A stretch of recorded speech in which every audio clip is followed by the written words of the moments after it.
finalmente al show cooking, a la degustación de los platos que en este sentido los distintos restaurantes han elaborado para este club de producto, concretamente de Fogones Imperiales.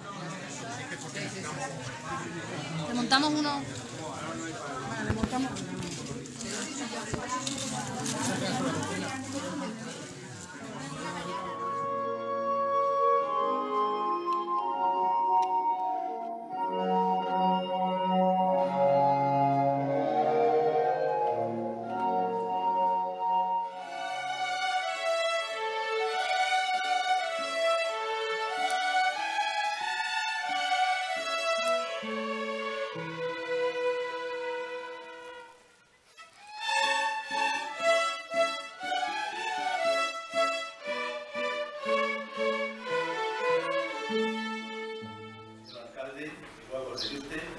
Profesor José Ángel Camisón, señor embajador de Holanda, queridos ponentes, queridas alumnas, queridos alumnos, muy brevemente porque el protagonismo de lo que viene a continuación la actividad.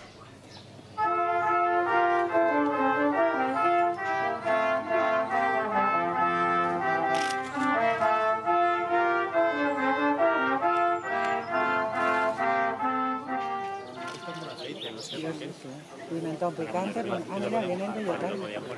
Ay, está uno vacilando con las zapatas. Es muy bonito así, oye, nos hacen una máquina. Ideales con el olivo. Va a llover en cuanto nos vayamos. Sí, esperemos que no llueva cuando esté.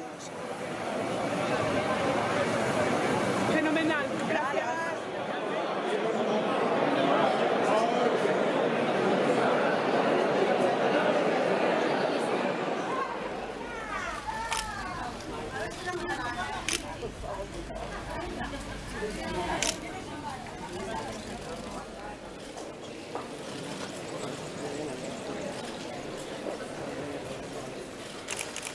Atravesamos momentos convulsos, en lo que se cuestiona principios que creíamos sólidos.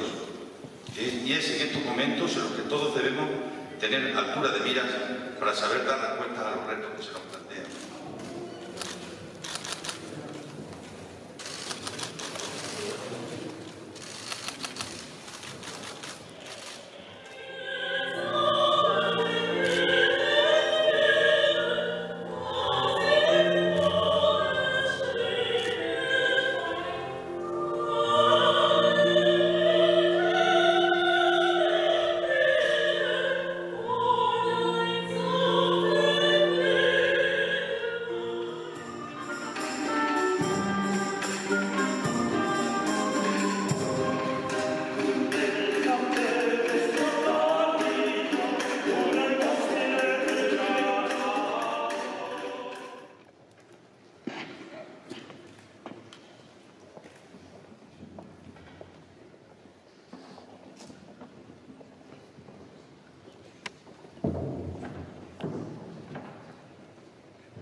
Queridos hermanos y hermanas, muy querido don Francisco, administrador diocesano, hermanos sacerdotes de Polonia, de España, de nuestra parroquia.